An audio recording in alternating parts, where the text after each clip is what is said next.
For a former reality TV star, perception is paramount. How do you like my garbage truck? This truck is in honor of Kamala and Joe Biden.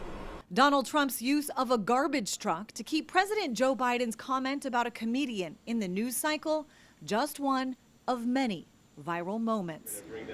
A quick stint working the fry cooker at McDonald's, and the now iconic image of him yelling "fight" after an assassination attempt against him. Part of his campaign is to say that I'm a tough guy.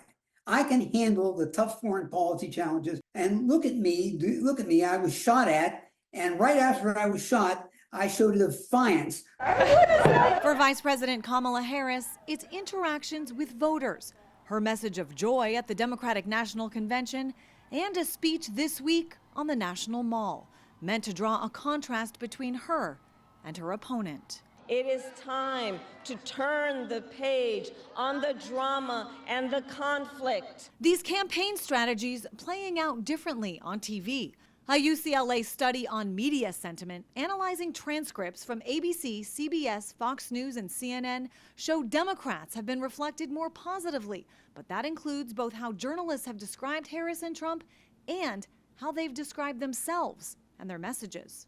What we find over the course of the campaign is that the sentiment of Harris sentences has been systematically more positive than the sentiment of Trump sentences. And that has been the case with very few exceptions on a day-to-day basis since July. A recent Pew Research study found a large majority of U.S. adults, 86%, say they at least sometimes get news from a smartphone, computer, or tablet, including 57% who say they do so often.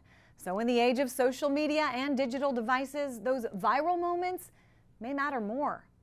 In Washington, I'm Christine Frizzau.